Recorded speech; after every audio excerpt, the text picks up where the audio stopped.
Hello, everyone, and welcome to the DM Show. Hello, Martin.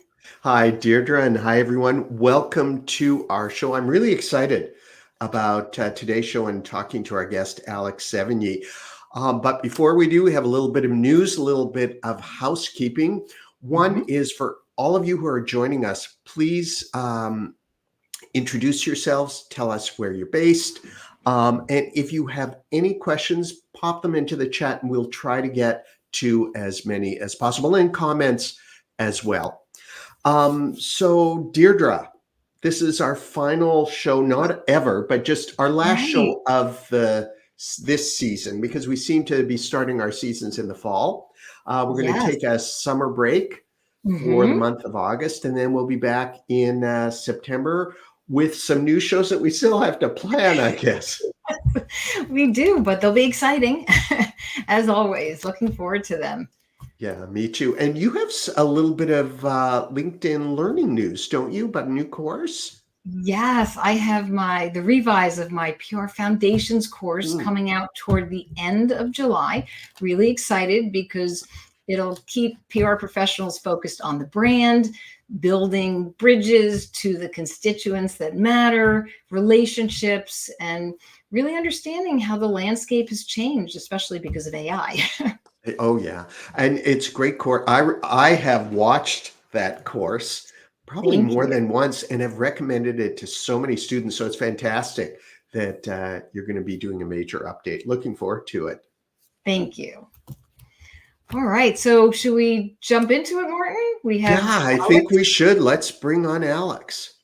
Okay. Well, let me tell everybody first a little bit about Dr. Alex Sévigny. He is a professor and the former director of the McMaster University Master of Communications Management Program.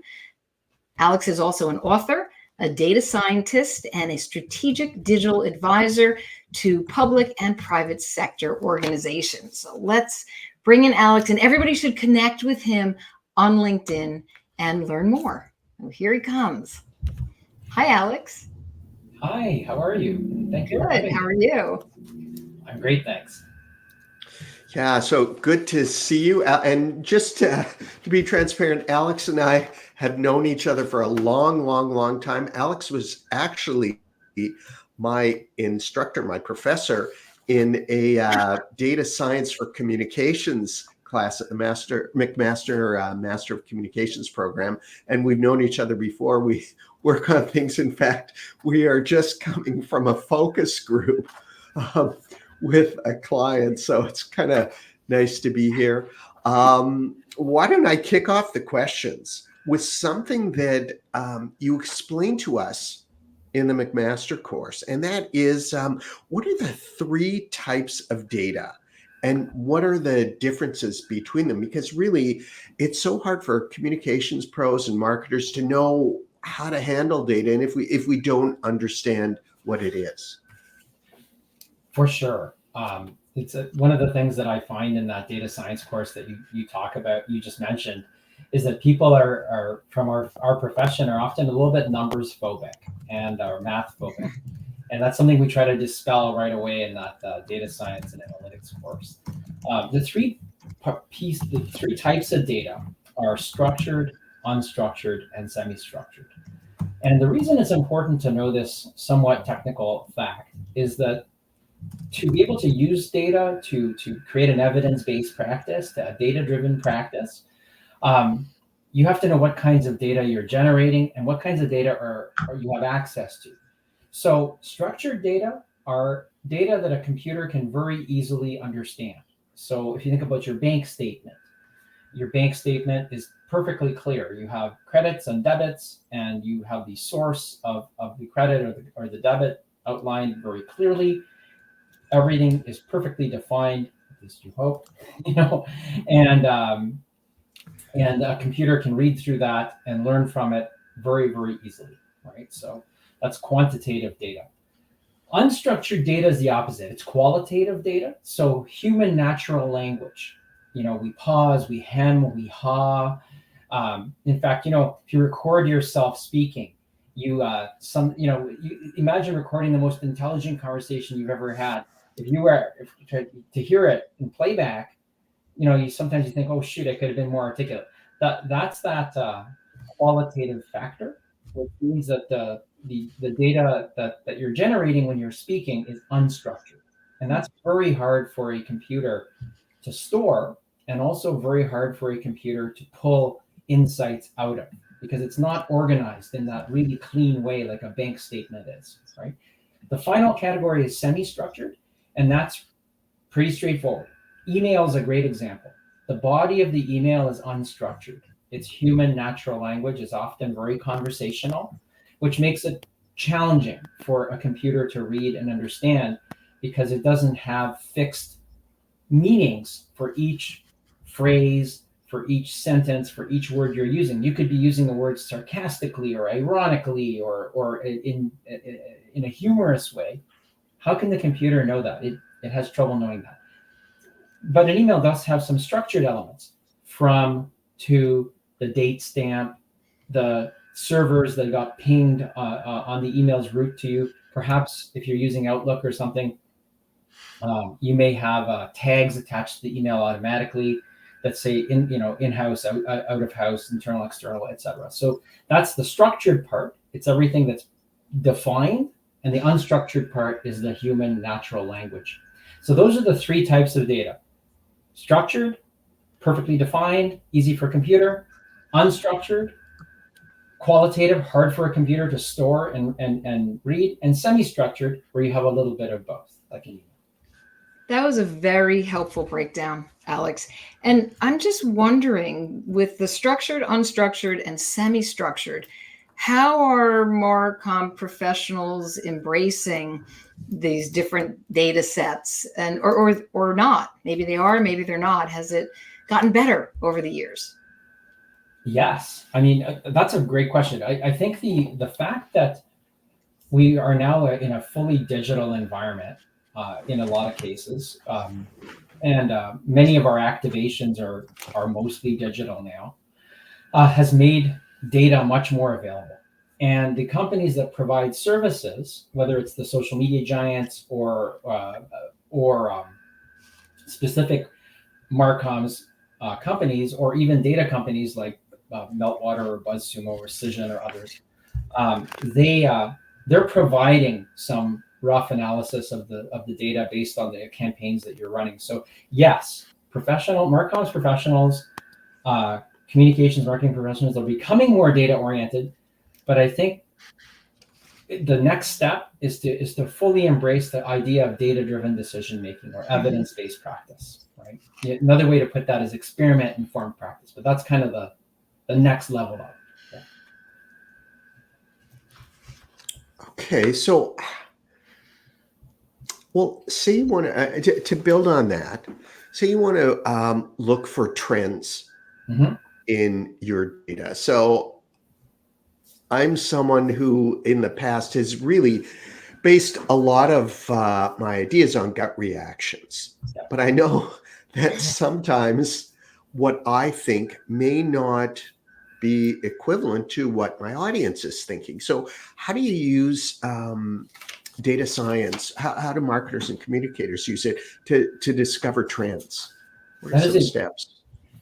That's a key element, because our practice has been driven by creativity and intuition. So a lot of our decision making is intuition driven, intuitionistic, if you will. And that means that it's based on the collectivity of your experiences and your synthesis of them through your knowledge of theory, your experience as a business person, your experience as a professional in a work environment, et cetera, right? And we don't want to replace that with data science, right? You don't want to automate people out of a job. First of all, that's going to produce worse results than you're already producing. You want to augment intuition with evidence and data, right? So to spot trends in your data, you want to start thinking a little bit you want to start thinking in an experimental style. What do I mean by that? Think like a coder. So if you ask yourself this, right? You do your usual thing. You design let's say a social media activation, right? And you have several different versions of a photo featuring, say, the CEO of your organization, or delivering a message for the public. Now, you would probably think intuitionistically, your intuition would drive you to say, oh, you know what, for younger people, perhaps more casual setting, for shareholders and others, a more formal setting, boardroom setting, etc. That's great, and you're probably right. But to take it to the next level, that data science driven, data driven, experiment informed practice level, all you need to do is shift your thinking a little bit towards, how would I structure this in a way that I can test it? So you go, okay, and instead of just thinking, okay, my intuition says this, say, I think, you make a little hypothesis. You say, I think that for shareholders and employees, and people of a more senior nature, perhaps, a more formal setting is the way to present the CEO. And I think that for younger people and for emerging audiences that aren't traditional to the organization, more casual setting is the way to do it. And then you look at your results and you do simple data points. Did you get better engagement on one or the other? And then you can learn from that, and you have a baseline, right? So that's a really simple way of suddenly turning your intuitions into experiments. And then you've learned from your intuitions, and you can hone them and make them better going forward, instead of still kind of having a gauzy, fuzzy idea of, yeah, formal is better for professionals, and more casual is better for younger people. This way, you're still doing the same thing, still using your intuition, but you're creating a data point by building a hypothesis out of your intuition. That's really great. interesting. Alex, is it almost predictive in a sense? Could you be using data science to look at your data, and whether it's qualitatively or quantitatively, to be able to say, we need to move in this direction based on the data that we've gathered? So it's turning, let's just look at public relations, for example. It's often seen as the cost center.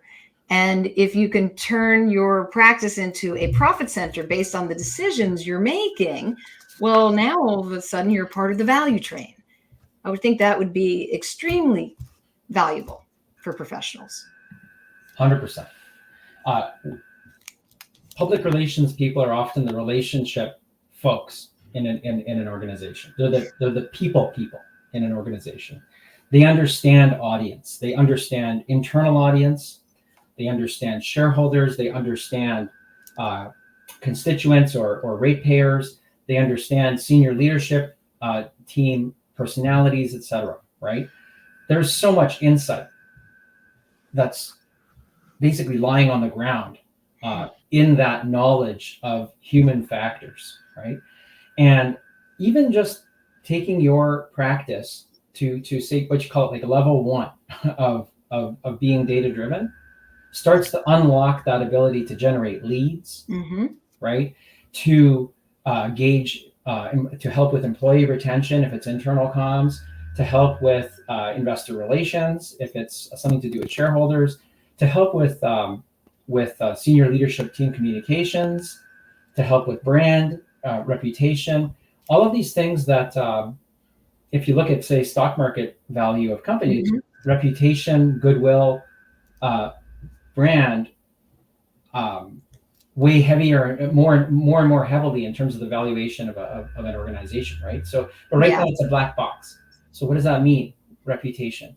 So taking your practice to the next level, incorporating data, even simple data points. I'm not talking, and I really don't want the audience to be intimidated. You know, I'm talking simple data points. Like, start with the most basic things, like engagement, share of voice, and other simple data points, and then you start proving the value of what you're doing, right? And you're unlocking the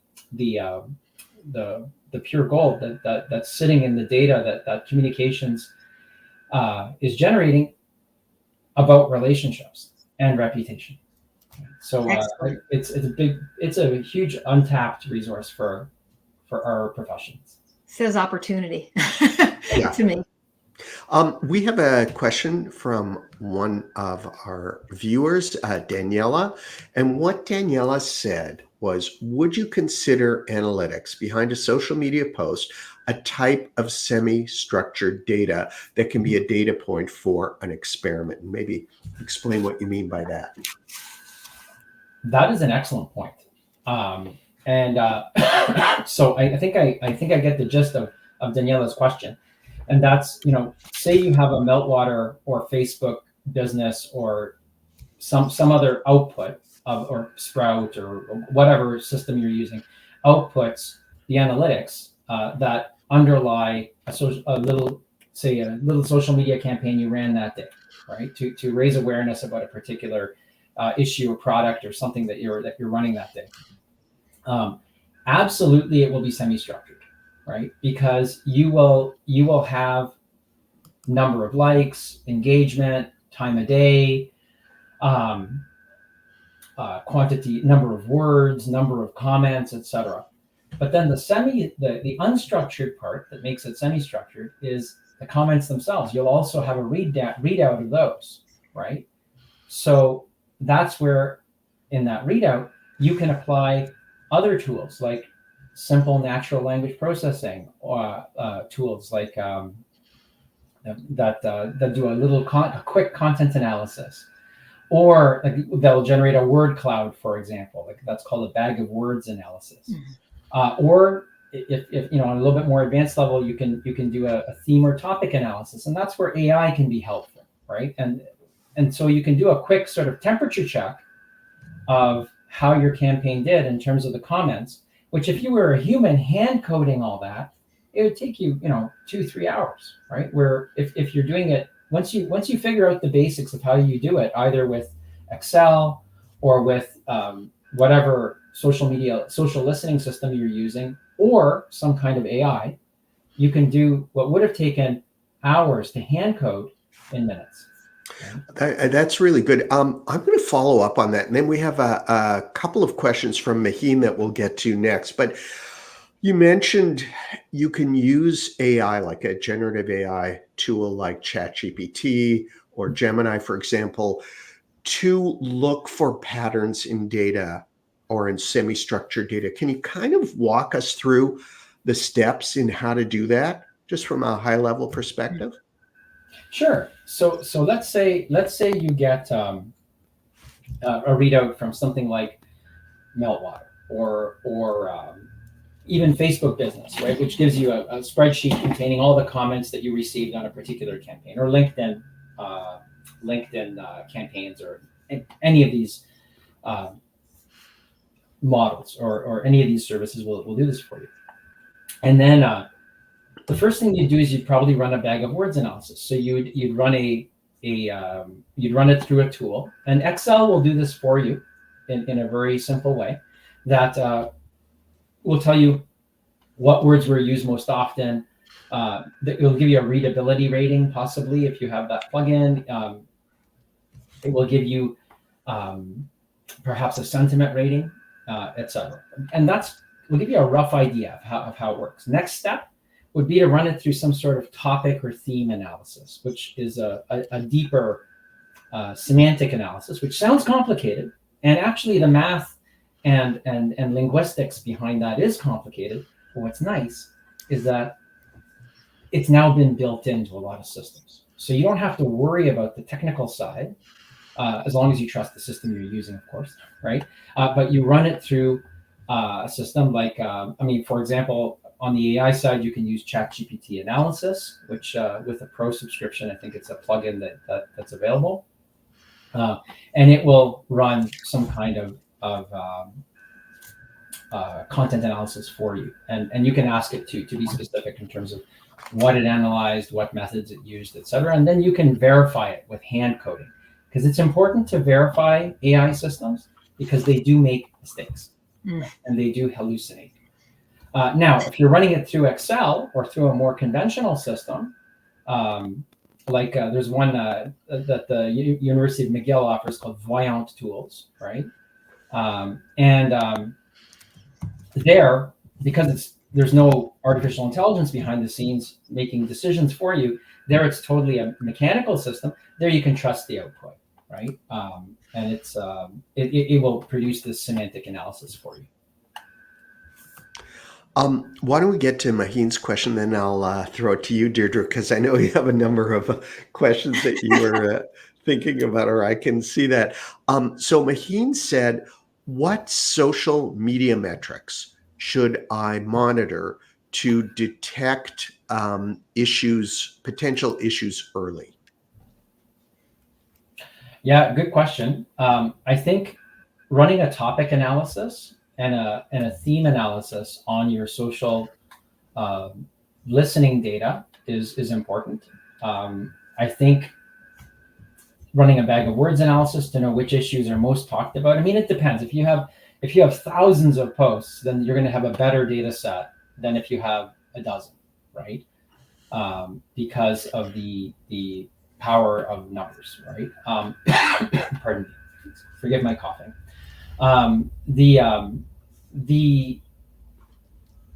However, I think one of the most useful metrics is share of voice, right? Because what it tells you is how much people are thinking of your product or your brand out of all the people thinking about that field of analysis. I'll give you an example. So let's say you're talking about shoes, right?